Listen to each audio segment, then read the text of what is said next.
Bismillahirrahmanirrahim. Assalamualaikum warahmatullahi wabarakatuh.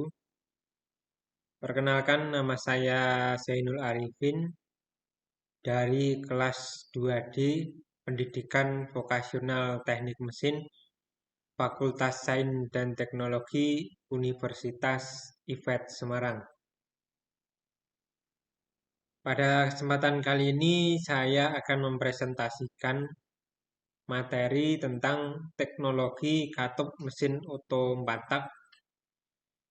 Materi ini saya buat untuk pemenuhan tugas mata kuliah motor bakar yang diampu oleh Bapak Dr. Sena Mahendra, Sarjana Teknik, Magister Teknik.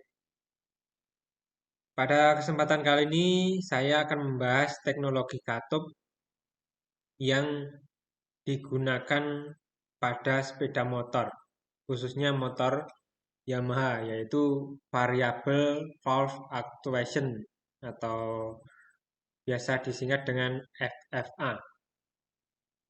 Langsung saja, Variable Valve Actuation atau VVA merupakan teknologi canggih yang digunakan pada sepeda motor Yamaha dengan mengatur kerja katup dan memungkinkan kontrol yang tepat atas suplai bahan bakar mesin yang memasuki ruang bakar. Tujuan dari VVA sendiri yaitu untuk membuat grafik performance menjadi lebih stabil saat noken mulai bergerak perlahan. VVA akan memberikan tenaga lebih sehingga tenaga lebih penuh.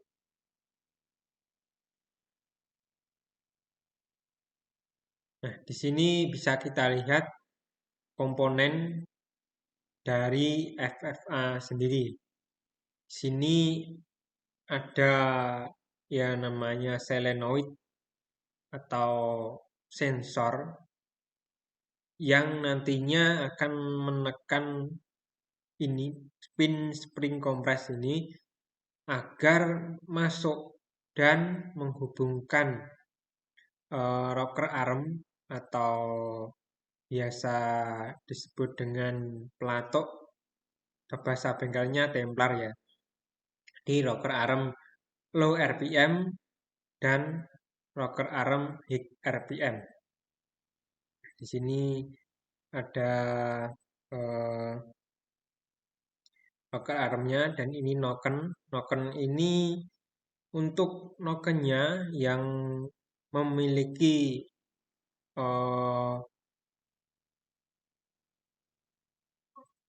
komponen VVA ini memiliki tonjolan 3, yaitu yang satu untuk tonjolan in untuk lab in low RPM dan in high RPM, dan yang satunya lagi untuk katup buang. Nah, cara kerja VVA sendiri yaitu ketika putaran mesin di bawah 6000 RPM, maka profil cam yang bekerja adalah low RPM. Jadi, ketika RPM di bawah 6000, maka yang bekerja adalah low RPM, yaitu yang bekerja rocker arm yang low RPM ini dengan tonjolan yang standar. Nah, pada saat in low RPM, maka sistem kinerja VVA belum berfungsi. Ketika putaran mesin di atas 6000 RPM, maka cam yang bekerja adalah high RPM. Nah, jadi ketika putaran mesin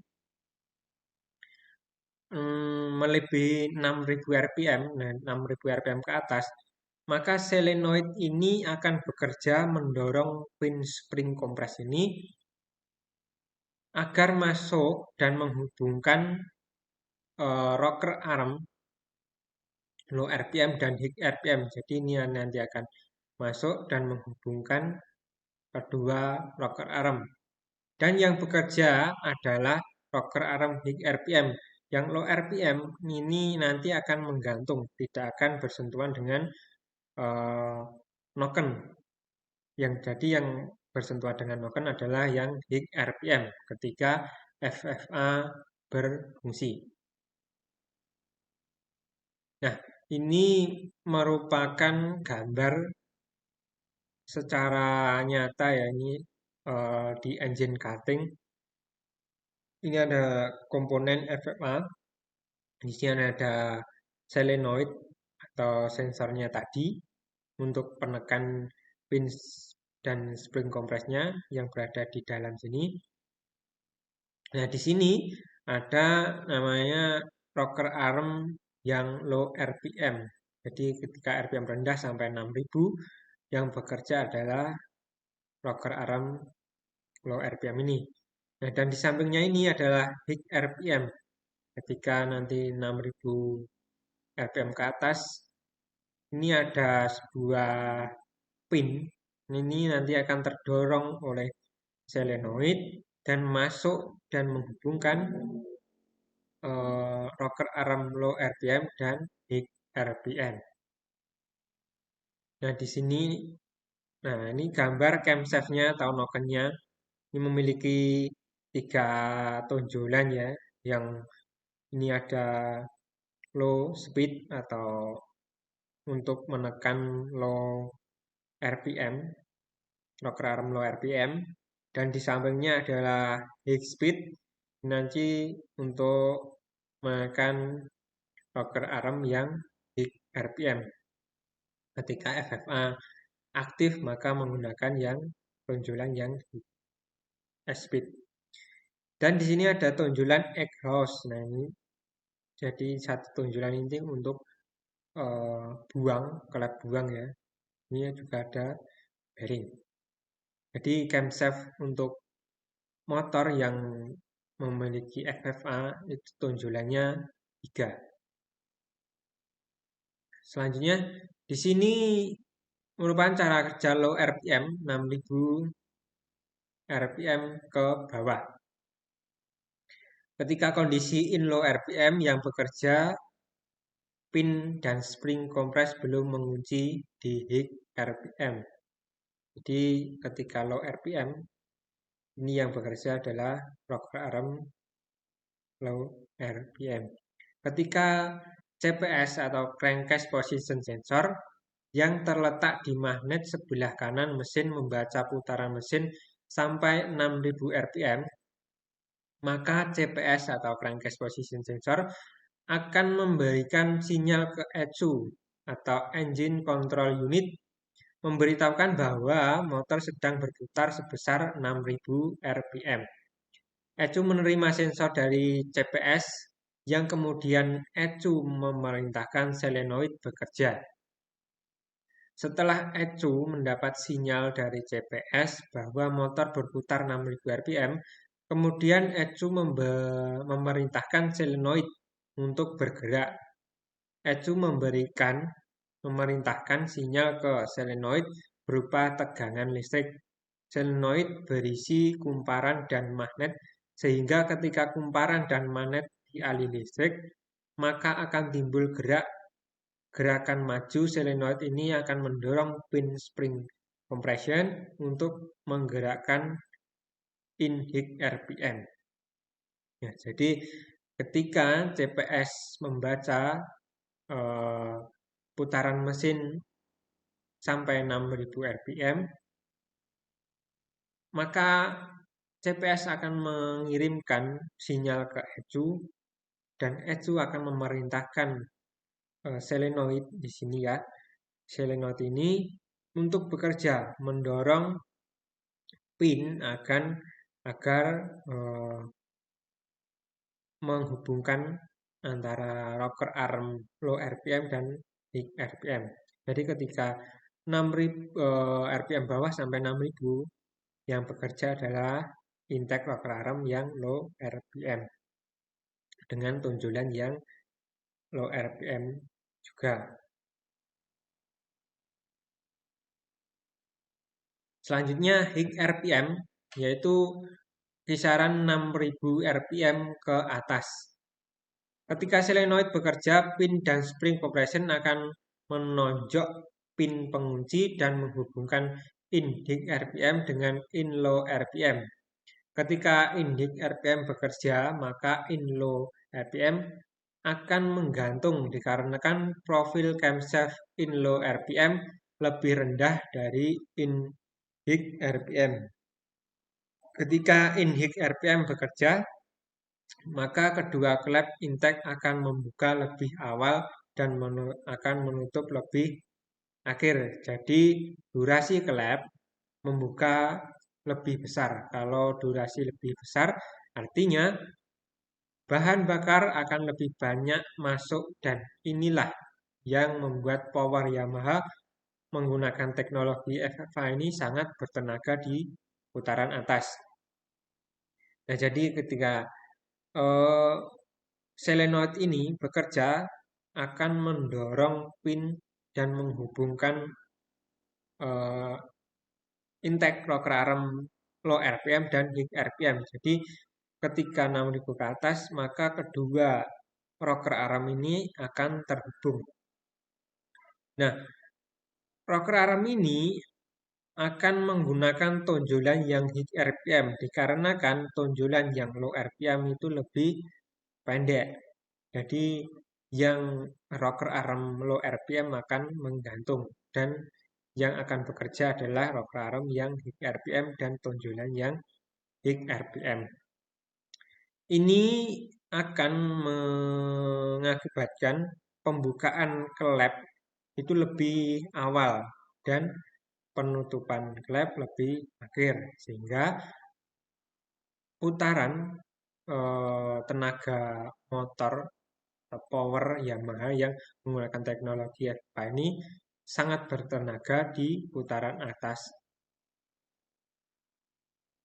Dari putaran atas dan sampai bawah pun akan bertenaga jika menggunakan mekanisme FFA ini. Nah, simulasi kerja seperti apa kerjanya FFA ini yaitu ini jadi gambaran ketika FFA akan bekerja. Nah, ini ada solenoid ini nanti akan menonjok pin sehingga kedua, nah ini menonjok sehingga kedua rocker arm ini akan terhubung. Jadi saat pertama kali ini yang low RPM, nah ketika belum menonjok, yang bekerja adalah low RPM ini tidak terhubung ya. Nah ketika solenoid sudah menonjok, nah kedua rocker arm ini terhubung dan bekerja.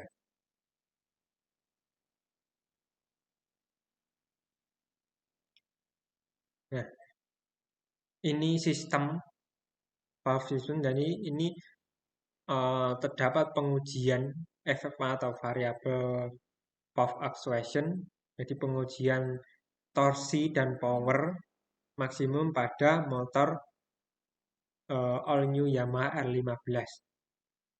Jadi ini yang warna hijau ini low cam, menggunakan low cam, jadi belum FFA belum bekerja, dan yang orange ini ketika FFA sudah bekerja. All new Yamaha R15 memiliki peningkatan tenaga yang cukup signifikan dari 12,2 kW atau 16,5 PS pada 8000 rpm naik menjadi 14,2 kW atau 19,3 PS di 10.000 rpm. Begitu juga dengan torsinya dari 14,5 Newton meter pada 7.500 rpm meningkat tipis menjadi 14,7 Newton meter di 8.500 rpm. Nah, ini warna abu-abu ini adalah gambaran ketika tidak menggunakan FFA. Jadi penurunan daya ini sangat drastis sekali ya. Nah, teknologi FFA ini sendiri berfungsi untuk membantu mengoptimalkan konsumsi bahan bakar serta menghasilkan penghematan yang lebih besar bagi pengemudi. Selain itu, hal ini memungkinkan distribusi torsi dan tenaga yang lebih efisien ke seluruh motor, sehingga menghasilkan pengendalian yang lebih halus dan kinerja yang lebih baik. Adapun pernyataan dari Dionysius Betty selaku Eksekutif Vice President YIM PT Yamaha Indonesia Manufacturing Motor menjelaskan bahwa kenapa Yamaha lebih memilih mesin SOHC atau Single Overhead Camshaft yang disandingkan dengan teknologi FFA ini. Ujarnya bahwa SOHC dengan konfigurasi overstroke yang nendang di putaran bawah lebih cocok untuk medan di negara Indonesia. Dibandingkan dengan mesin DOHC itu lebih bagus di putaran mesin tinggi. Nah, mengingat overstroke-nya Yamaha itu mayoritas tinggi sehingga Yamaha lebih memilih mesin SOHC atau Single Overhead Camshaft untuk diaplikasikan di motor Yamaha. Nah, untuk menjaga tenaganya dan torsinya agar lebih stabil dan tinggi, Yamaha mengaplikasikan teknologi FFA ini pada mesinnya. Jadi putaran bawah hingga menengah dan putaran atas tenaga mesin Yamaha lebih stabil dan lebih tinggi. Nah, mungkin itu saja yang bisa saya sampaikan. Jika ada salah kata, salah materi, ataupun pemaparan saya minta maaf. Cukup sekian. Wassalamualaikum warahmatullahi wabarakatuh.